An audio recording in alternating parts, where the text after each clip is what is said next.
నమస్తే, welcome to Y news. నేను కళ్యాణి. వార్తల్లో ముందుగా హెడ్లైన్స్. తుని నియోజకవర్గ రైతులకు ప్రభుత్వ పెనమల దివ్య తీపి కబురు. సొసైటీల ద్వారా 11 కోట్ల రుణ ప్రణాళికలకు డీసీసీబీ గ్రీన్ సిగ్నల్.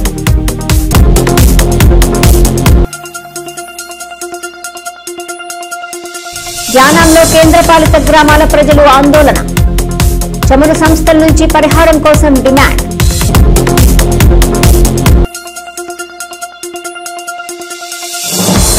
తునిలో వైద్య ఆరోగ్య శాఖ అధికారులు మెరుపు దాడులు. ప్రైవేటు ఆసుపత్రుల్లో తనిఖీలు.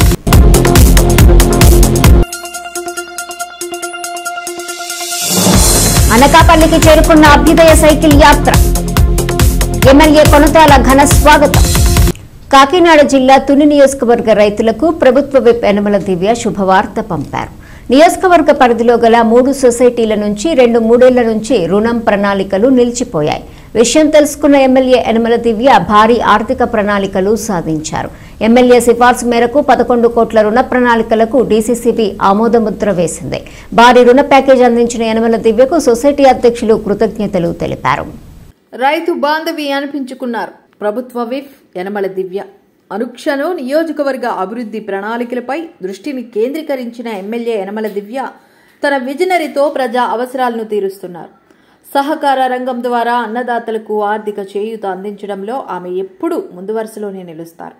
అన్నదాతల సాగునీటి కడగండ్లు తీర్చే యత్నంలో బిల్లనందూరు వద్ద రామరాజు ఆరకట్ట, పంపా ప్రాజెక్టు స్థిరీకరణ వంటి పథకాలకు జీవం పోసిన ఎమ్మెల్యే యనమల దివ్య పుష్కర కాలువ శివారు భూములకు సమృద్ధిగా సేద్యపు నీరందించేందుకు అపర భగీరథ ప్రయత్నం చేస్తున్నారు. మరోవైపు ప్రాథమిక వ్యవసాయ సహకార సంఘాలకు 3-మ్యాన్ కమిటీలను నియమించి రైతుల అవసరాల మేరకు రుణ ప్రణాళికలు అమలుకు రంగం సిద్ధం చేయించారు. జిల్లా కేంద్ర సహకార బ్యాంకు నుంచి తుని నియోజకవర్గంలో గల 3 సొసైటీల ద్వారా రైతులకు 11 కోట్ల రుణ ప్రణాళికలను సిద్ధం చేసిన ఎమ్మెల్యే ఆయా సొసైటీ అధ్యక్షులకు ఎమ్మెల్యే యనమల దివ్య మార్గనిర్దేశం చేశారు. ఈ నేపథ్యంలో రికవరీలు లేక చతికిలబడ్డ ఎస్సన్నవరం సొసైటీ రైతులకు శుభవార్త అందించారు. ఆ సొసైటీ అధ్యక్షుడు పోలిశెట్టి రామలింగేశ్వరరావు. మేడం కృషి ఫలితంగా తమ సొసైటీకి డీసీసీబీ 3 కోట్ల రుణం ప్రణాళికకు గ్రీన్ సిగ్నల్ ఇచ్చిందని రామలింగేశ్వరరావు తెలిపారు. ఇక కోటనందూరు సొసైటీ గాడిలో పడింది. సొసైటీ అధ్యక్షుడు పెనుమచ్చ నాగేశ్వరరావు అభ్యర్థన మేరకు ఎమ్మెల్యే యనమల దివ్య డీసీసీబీ ద్వారా 3 కోట్లు రైతులకు రుణ పరపతి లభించింది. సాధ్యమైనంత తొందరగా రైతులకు రుణాలు అందిస్తామని అధ్యక్షుడు నాగేశ్వరరావు తెలిపారు. ఇక తేటగుంట సొసైటీగా పిలువబడే ఎన్ఎన్ పట్నం సొసైటీ యనమల దివ్య చొరవతో భారీ ఆర్థిక రుణ ప్రణాళిక సాధించుకుంది. 5 కోట్ల రుణాలు అందించే ప్రణాళికలు ఎమ్మెల్యే యనమల దివ్య సిఫార్సుల మేరకు ఆమోదముద్ర లభించిందని సొసైటీ అధ్యక్షుడు లాయర్ కృష్ణ తెలిపారు. ఏకకాలంలో 3 సొసైటీల నుంచి 11 కోట్ల రుణ ప్రణాళికలు మంజూరు చేయించిన మాజీ ఆర్థిక మంత్రి యనమల రామకృష్ణుడు, ప్రభుత్వ విప్ యనమల దివ్యలకు సొసైటీ అధ్యక్షులు కృతజ్ఞతలు తెలిపారు.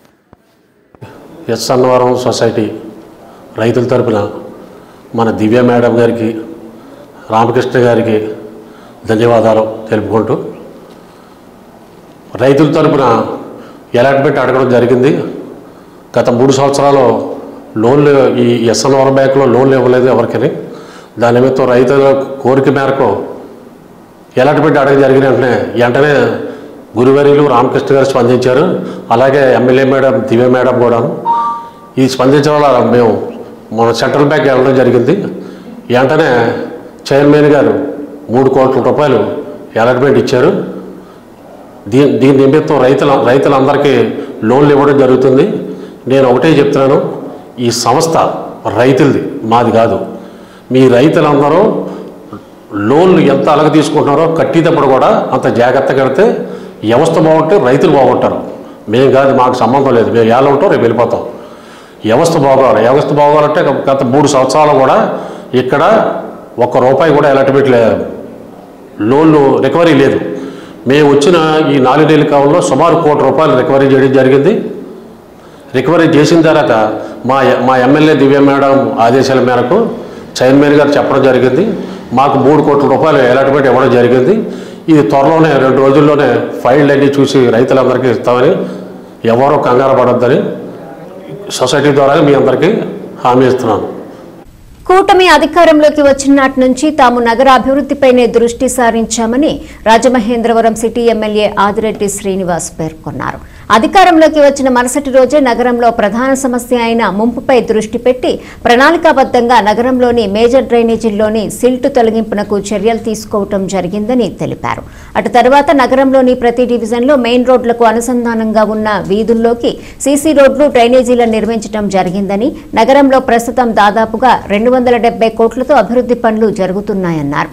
వాటిలో కొన్ని ప్రారంభోత్సవాలు చేసుకోగా మరికొన్ని అభివృద్ధి పనులకు శంకుస్థాపన జరిగి పనులు జరుగుతున్నాయని పేర్కొన్నారు. అలాగే నగరంలో సుమారు 30 పార్కులను అభివృద్ధి చేయడం జరుగుతోందని తెలిపారు. ప్రధానంగా 5 పార్కులను పలు అంశాలతో థీమ్ పార్కులుగా తీర్చిదిద్దినట్టు తెలిపారు. అలాగే గత పాలకులు అనాలోచితంగా చేపట్టిన పనులను కూడా సరిచేస్తున్నట్టు పేర్కొన్నారు. పుష్కరాల నాటికి నగరం సర్వాంగ సుందరంగా తీర్చిదిద్దే భాగంలో ఈ అభివృద్ధి పనులు జరుగుతున్నాయని ఎమ్మెల్యే ఆదిరెడ్డి శ్రీనివాస్ పేర్కొన్నారు. సిఐఐ భాగస్వామ్య సదస్సు ద్వారా సీఎం చంద్రబాబు రాష్ట్రానికి భారీ పెట్టుబడులు సాధించారని ఆయన అన్నారు. మీడియా వారందరికీ నమస్కారం. స్వతహాగా డిసెంబర్ జనవరి అన్నది పండుగ మాసం, కానీ ఈ ఆంధ్రప్రదేశ్ రాష్ట్రానికి ముందుగానే విశాఖపట్నానికి పెట్టుబడుల పండుగ అనేది వచ్చేసింది. వైజాగ్లో జరిగిన సిఐఐ సమ్మిట్ ఏదైతే ఉందో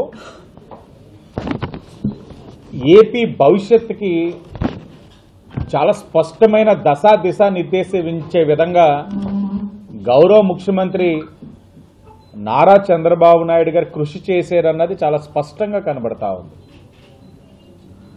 అలాగే పెట్టుబడులు, ఉద్యోగ అవకాశాలు, ఇన్నోవేషన్ వీటన్నిటిని ప్రమాణాలుగా తీసుకొని కృషి చేసిన ఐటీ మరియు విద్యాశాఖ మంత్రి లోకేష్ గారికి ఆంధ్రప్రదేశ్ రాష్ట్ర ప్రజల తరఫున ధన్యవాదాలు తెలియజేస్తా ఉన్నాం. కూటమి యొక్క కృషి ఏ విధంగా భారీగా పెట్టుబడులు వచ్చినాయి అన్నది మీరు అందరూ కూడా చూస్తున్నారు. అంచనాలకు మించి తరలి వచ్చిన పారిశ్రామికవేత్తలు, దేశీయ విదేశీ పారిశ్రామికవేత్తలు సుమారు 3 రోజుల్లో 13,25,716 కోట్ల పెట్టుబడులు, 16,13,188 ఉద్యోగ అవకాశాలు కల్పించే విధంగా 613 ఎంఓఏలు ఈ రాష్ట్ర ప్రభుత్వం చేసుకుందన్న విషయం చాలా గర్వంగా చెప్తా ఉన్నాం. సీఎం చంద్రబాబు నాయుడు గారి సమక్షంలో 7,63,210 కోట్ల పెట్టుబడులు ఎంఓయూలు అవగా వివిధ శాఖ మార్చులు మంత్రుల యొక్క సమక్షంలో అయ్యింది 5,62,506 కోట్లు. సదస్సుకి 640 మంది అంతర్జాతీయ ప్రతినిధులు, అంతర్జాతీయంగా అనగానే కాకినాడ జిల్లా యానంలో చమురు సంస్థల కార్యకలాపాలతో నష్టపోయిన తమకు నష్టపరిహారం చెల్లించాలని కోరుతూ కేంద్రపాలిత యానంలో 4 గ్రామాల ప్రజలు మంగళవారం ఉదయం ఆందోళన చేపట్టారు. యానం శివారు దొమ్మేటిపేట, బాలయోగి కాలనీ, దర్యాల తిప్ప, సీతారాం నగర్ గ్రామాల నుండి అధిక సంఖ్యలో మహిళలు భారీ ర్యాలీగా తరలివచ్చి పాత బస్టాండ్లో అంబేద్కర్ సర్కిల్ వద్ద భారత రాజ్యాంగ నిర్మాత డాక్టర్ బిఆర్ అంబేద్కర్ విగ్రహానికి పూలమాలలు వేసి ఘనంగా నివాళులర్పించారు. అక్కడి నుండి ర్యాలీగా యానం పరిపాలనాధికారి కార్యాలయం వద్దకు చేరుకుని ధర్నా నిర్వహించారు. ఆగస్టు 22న ఓఎన్జీసీ పైప్ లైన్ లీకేజ్ జరిగిన ఘటన నేపథ్యంలో తమకు కూడా నష్టపరిహారం ఇవ్వాలని గత 34 రోజుల నుండి గ్రామాల వారీగా దర్యాల తిప్పలో దీక్షలు నిర్వహిస్తున్నారు. 34 రోజులు గడిచినప్పటికీ చమురు సంస్థలు స్పందించకపోవడంతో పెద్ద ఎత్తున ఆందోళన చేశారు. యానం పరిపాలనాధికారి అంకిత్ కుమార్ కి వినతి పత్రం అందజేసి తమ సమస్యలు పరిష్కారం కాకపోతే ఆందోళన మరింత ఉధృతం చేస్తామని అన్నారు. సీతారాం నగర్, దుమ్మెడిపేట ఈ 4 గ్రామాలు కూడా ఈ ఓఎన్జీసీ రిలయన్స్ వచ్చిన కాడి నుంచి అక్కడ ఉన్నటువంటి ప్రజలకి చాలా ఆరోగ్య సమస్యలు ఏర్పడడం జరిగింది. ఎన్ని ఆరోగ్య సమస్యలు వచ్చినా మేమే హాస్పిటల్కి వెళ్ళి ట్రీట్మెంట్ చేసుకుంటున్నాం కానీ కంపెనీలు ఏవి కూడా ఇప్పటి వరకు పబ్లిక్గా ప్రజలకు ఏ విధమైన ఒక్క రూపాయి కూడా ఇన్సూరెన్స్ కానీ ఒక్క రూపాయి కూడా హెల్త్ కానీ సంబంధించి ఏది ఖర్చు పెట్టలేదు. లాస్ట్ ఆగస్టు 22వ తారీఖున అక్కడ బ్లోట్ అయిన తర్వాత రేపు ఈ ప్రాంతం ఏమవుతుందని ఆ రోజు మేమందరం కూడా భయభ్రాంతులు అవడం జరిగింది. అప్పటి నుంచి 2 నెలలు గడిచిపోయిన ఓఎన్జీసీ వారు ఆ ప్రాంతానికి రాలేదు. ఇప్పుడు మరలా ఆ పైప్ లైన్ సర్వే కానీ మొన్న వచ్చిన తర్వాత 14వ తారీఖుని పోయిన నెల 14వ తారీఖుని మేము అది ఆఫ్ చేయడం జరిగింది. 15వ తారీఖుని ఆర్ఐ గారు అక్కడికి వచ్చారు. 16వ తారీఖుని ఓఎన్జీసీలతో మాకు ఆర్ఐ ఆఫీస్లో మీటింగ్ పెట్టారు. కొన్ని డిమాండ్లు మేము పెట్టాము. ఈ రోజుకి 36 రోజులు అయింది. ఇప్పటి వరకు కూడా ఇటు ఆర్ఐ గారి దగ్గర కానీ ఆడు ఓఎన్జీసీ రిలయన్స్ దగ్గర కానీ ఏ విధమైన మాకు మెసేజ్ రాలేదు. అంచేత ఈరోజు మేము ఈ ఆర్ఐ గారి దగ్గరికి ఈ ధర్నా కార్యక్రమం మేము ఈరోజు పెట్టడం జరుగుతుంది. ముఖ్యంగా ఆ 4 గ్రామాలు కూడా ఈ 2 సంస్థల వల్ల చాలా నష్టపోతున్నాం. అంతా ఇంత కాదు, ప్రతిరోజు కూడా కంపెనీకి ఇంచుమించు 1.5 కిలోమీటర్న్నర 2 కిలోమీటర్ల దూరంలో ఉన్నాయి ఈ 4 గ్రామాలని. కంపెనీ నుంచి వచ్చిన పొల్యూషన్ ప్రతిరోజు కూడా మా మీద పడి మా ఆరోగ్యాలు పాడవుతున్నాయి. చాలామంది ఏమనుకుంటారంటే బ్లోట్ అయింది కదా, ఈ బ్లోట్ కోసం చేస్తున్నారో మేము అనుకుంటున్నారు. బ్లోట్ అయిన తర్వాత తెలిసింది మాకు ఈ కంపెనీ వల్ల మేము ఎంత నష్టపోతున్నామో బ్లోట్ అయిన తర్వాత మాకు తెలిసింది. అందుచేత ఓఎన్జీసీ కానీ రిలయన్స్ కానీ ఆ 4 గ్రామాల ప్రజల్ని ముఖ్యంగా దత్తత తీసుకోవాలి. అదేవిధంగా ఇన్సూరెన్స్ చేయాలి, హెల్త్ ఇన్సూరెన్స్, అదేవిధంగా వ్యక్తిగత బీమా. అందరికీ నమస్కారం. ఇక్కడ వచ్చిన పెద్దలందరికీ, మా 4 గ్రామాల పెద్దలందరికీ నమస్కారం. ఈరోజు 36 రోజులకి మొదలైంది మా రోజు. ఇక్కడ పెద్దలందరూ చాలా ఉత్సాహంతో ఉన్నారు. ఇది కానీ గవర్నమెంట్ కానీ ఓఎన్జీసీ కానీ మాకు దిగి వచ్చి మాకు న్యాయం చేయకపోతే జనాలందరూ కూడా పైపుల దగ్గరికి వెళ్ళి పైపుల్ని తవ్వేద్దాం, ముట్టడిద్దామని చెప్పేసి ప్లాన్లు ఉన్నారు. ఓఎన్జీసీని కూడా ముట్టడిచ్చినాక మేము ఫుల్ కోపంతో ఉద్యోగంతో ఉన్నాం. మేము దీనికి గమ్ముని చర్యలు తీసుకుంటే మన యానం కలెక్టర్ కానీ ఆంధ్ర కలెక్టర్ కానీ ఓఎన్జీసీలు కానీ ఈ గమ్ముని ఏమాత్రం తీసుకోకపోతే మేము మాత్రం ఓఎన్జీసీ పైపులే తవ్వేస్తున్నాం, కేసు పెట్టిన వచ్చినాయి కానీ. ఆరోగ్యకరమైన ఆహారం ద్వారా ఆరోగ్యకరమైన జీవితం సాధ్యమని కొత్తపేట ఎమ్మెల్యే బండారు సత్యానందరావు అన్నారు. మంగళవారం అంకంపాలెంలో గ్రామ వికాస్ ఆంధ్రప్రదేశ్ వ్యవసాయ శాఖ ప్రకృతి రైతు కుదప కృష్ణమూర్తి ఆధ్వర్యంలో జరిగిన గో ఆధారిత ప్రకృతి వ్యవసాయదారుల సదస్సులో ఆయన పాల్గొని మాట్లాడారు. సదస్సులో శాసనమండలి మాజీ deputy chairman Reddy Subrahmanyam, AP state organic product certification corporation chairman Savala Devadattu, Vadapalli దేవస్థానం chairman Mudunuri Venkataraju, central delta project vice chairman Karuturi Narasimharao తదితరులు పాల్గొన్నారు.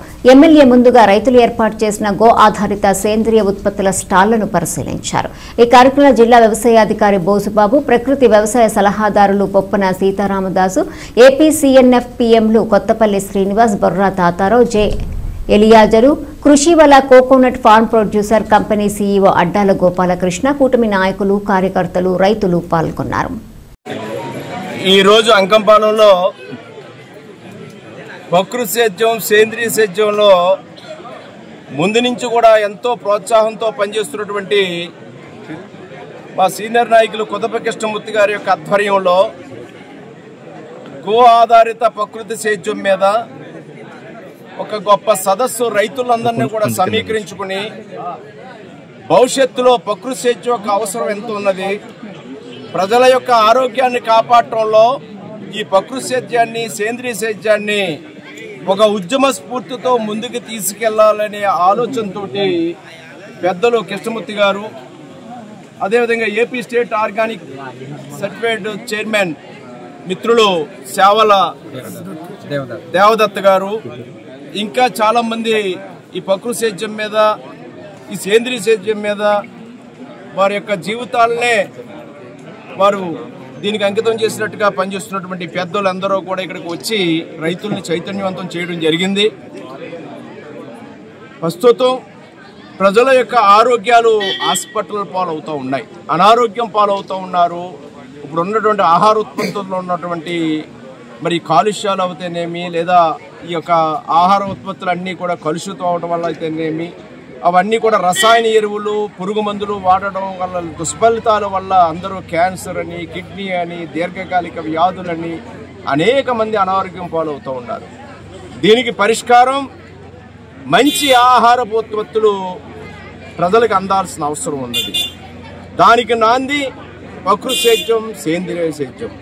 అందుకే చంద్రబాబు నాయుడు గారు దీని ఒక ఉద్యమ స్ఫూర్తితోటి అందరూ చేస్తూ ఉన్నారు. దానికి నాందిగా ఈ సమావేశం అయ్యింది. దీని ద్వారా మంచి ఆహారపు ఉత్పత్తులు పండించాలని రైతులకి ప్రకృతి సేద్యం వైపు, సేంద్రియ సేద్యం వైపు మరలాలని కోరడం జరిగింది. గో ఆధారితం ద్వారా, దాని ద్వారా వచ్చే అనేక రకాలైన ఉత్పత్తులు ఈనాడు మంచి ఆహార ఉత్పత్తులను తయారు చేయడానికి ఉపయోగపడతాయనేది ఇక్కడ అందరికీ తెలియజేయడం జరిగింది. భవిష్యత్తులో ఇది ఒక పెద్ద ఎత్తున ప్రజల్లో, రైతుల్లో మార్పు రావాలి. రైతులందరూ కూడా ఈ వ్యవసాయపు మరలాలి.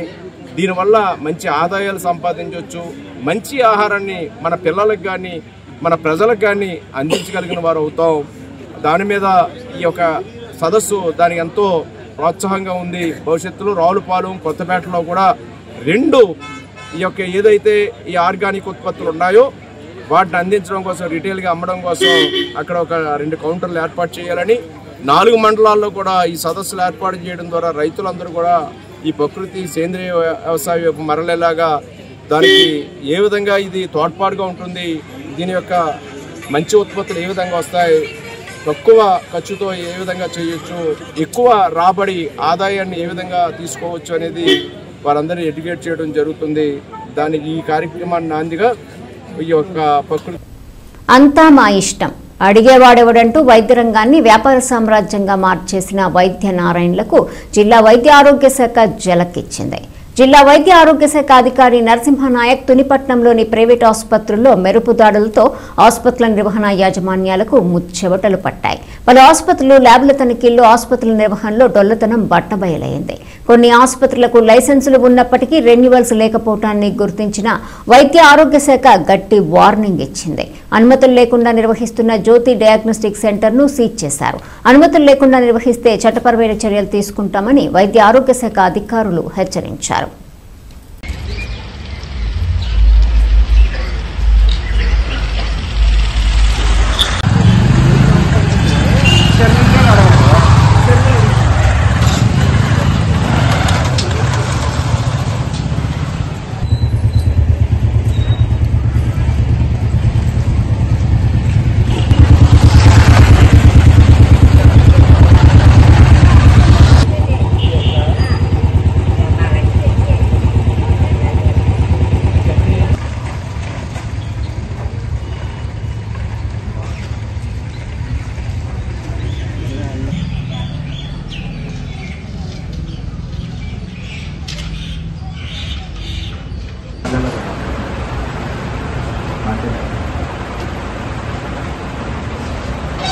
డాక్టర్స్ ఎంతమంది వర్క్ చేస్తున్నారో డిస్కస్ చేయాలి. ఏమేమి ఫెసిలిటీస్ ఇస్తున్నారో డిస్కస్ చేయాలి. ప్రైస్ లిస్ట్ డిస్కస్ చేయాలి. ఏమైతే మ్యాండేటరీ సర్టిఫికేట్స్ ఉన్నాయో, రిజిస్ట్రేషన్ సర్టిఫికేట్స్, అలానే పొల్యూషన్, బయోమెడికల్, అలానే మనకి రిజిస్ట్రేషన్ సర్టిఫికేట్ ఇవన్నీ కూడా డిస్కస్ చేయాలి.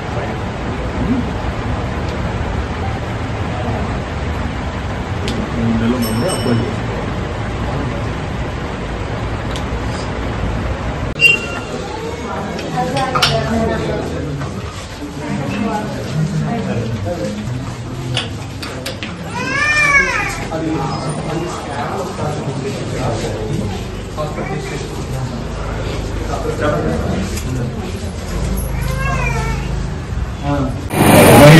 కార్యక్రమాలు తీసుకోవడం ఇది ఒక పోలీస్ డిపార్ట్మెంట్ కార్యక్రమం కాకుండా ప్రజల కార్యక్రమంగా, ప్రజా ఉద్యమంగా వెళ్ళాల్సిన అవసరం ఉంది. ముఖ్యంగా పిల్లలు ఎంతమంది ఈ స్టూడెంట్స్ లో తప్పుడుగా వ్యవహరిస్తున్నారని మీరు గమనించాలి. వెంటనే పెద్దలకు చెప్పాలి. చెప్పి వాళ్ళు చెడువేస్తానికి లోను కాకుండా ఉండే విధంగా మన ప్రతి ఒక్కరు కూడా సమాజంలో కూడా చూస్తూ ఉండాలి. ఏంటంటే ఇది చాలా విపరీతంగా అయిపోయి పిల్లల భవిష్యత్తు నాశనం అయిపోతుంది. తల్లిదండ్రులు రోడ్డు మీద పడుతున్నారు. ఒకరి నుంచి ఒకరు ఈ రెక్కల సమస్యలు వెళ్తా ఉన్నారు. ఈ 10-11 సంవత్సరాల్లో సుమారు 200% పెరిగింది ఈ డ్రగ్స్ వాడకం. ఇది అరికట్టాల్సిన అవసరం ఉంది.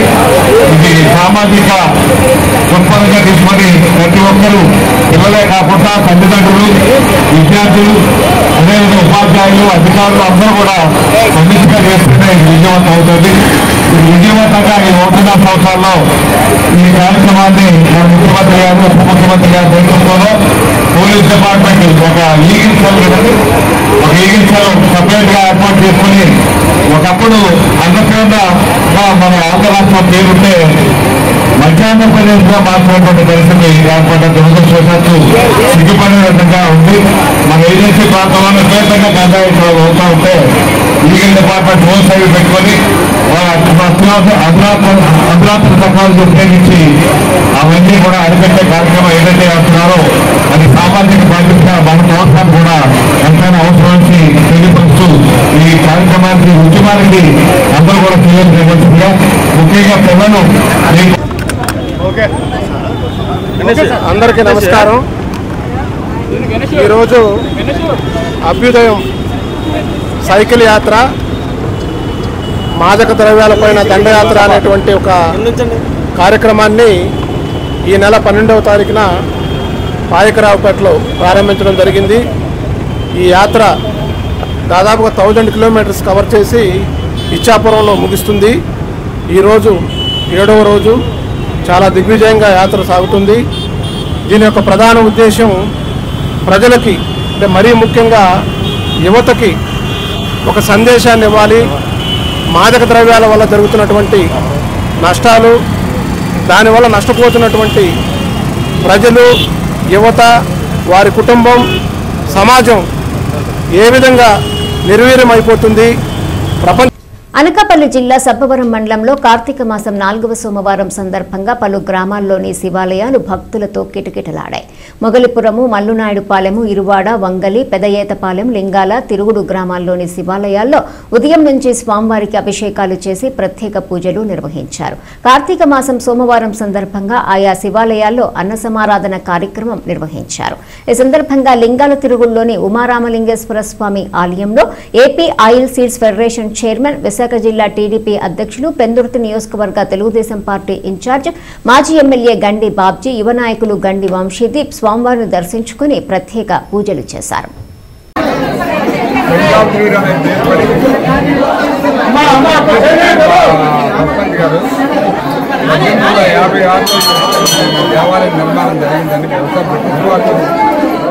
అప్పుడున్న పెద్దలు మరి ఎలా కట్టారు ఈ దేవాలయాన్ని,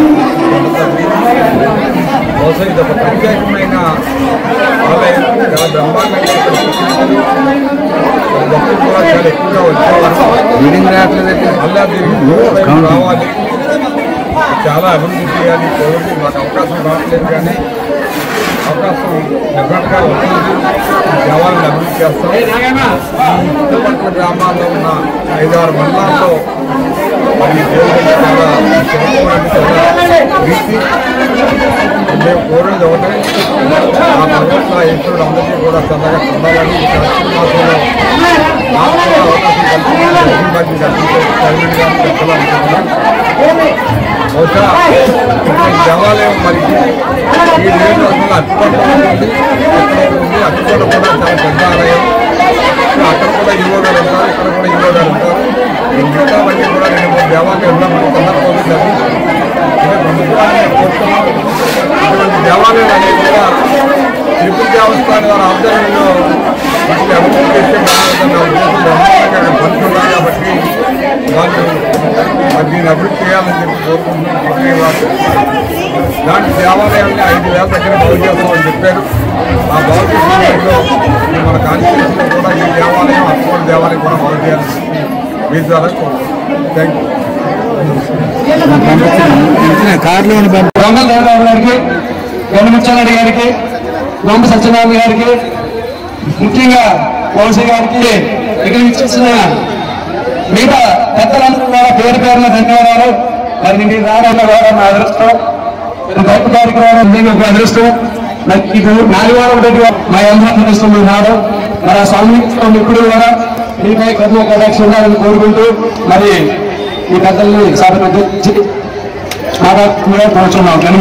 కనిపిస్తున్న పెద్దలకి మా సర్పంచ్ గారికి, అట్లాగే ఈ కోవిడ్ చైర్మన్ గారికి, ఇచ్చేసిన పెద్దలు, అలాగే గ్రామస్తులు అందరికీ కూడా నాతో పాటు ఇచ్చేసిన మా నాయకులందరికీ పేరు పేరుగా నమస్కారం తెలియజేసుకుంటూ, ఇది ఒక మంచి దేవాలయం.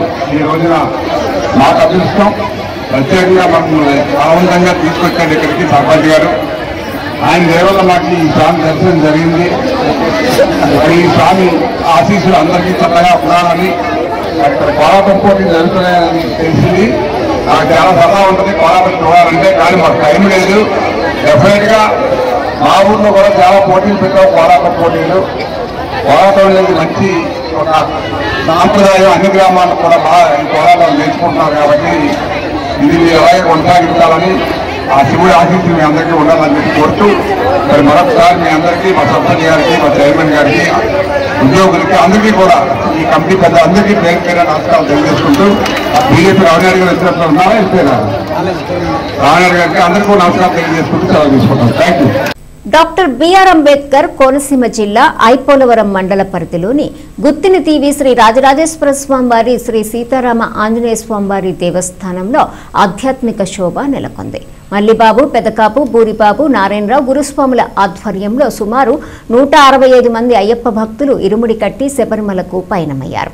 ఈ సందర్భంగా స్వామివారి ఆలయం అయ్యప్పల నామస్మరణతో మారుమోగింది. ముందుగా ఆలయంలో పూజలు నిర్వహించి అనంతరం భక్తి శ్రద్ధలతో ఇరుముడులు కట్టారు. పరిసర ప్రాంతాలకు చెందిన భక్తులు ఈ కార్యక్రమంలో అధిక సంఖ్యలో పాల్గొన్నారు.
వార్తలు ముగించే ముందు హెడ్లైన్స్ మరోసారి.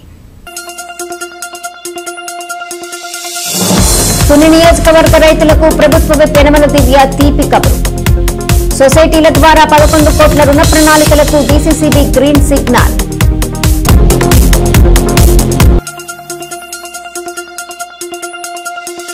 యానాంలో కేంద్రపాలిత గ్రామాల ప్రజలు ఆందోళన. చమురు సంస్థల నుంచి పరిహారం కోసం డిమాండ్.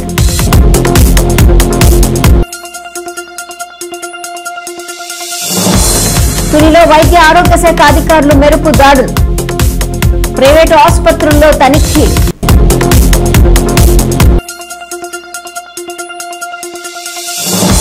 అనకాపల్లికి చేరుకున్న అభ్యుదయ సైకిల్ యాత్ర. ఎమ్మెల్యే కొనతాల ఘన స్వాగతం. ఈ వార్తలు ఇంతటితో సమాప్తం. తిరిగి ప్రసారమయ్యే వై న్యూస్ లో మళ్ళీ కలుసుకుందాం. అంతవరకు సెలవు. నమస్కారం.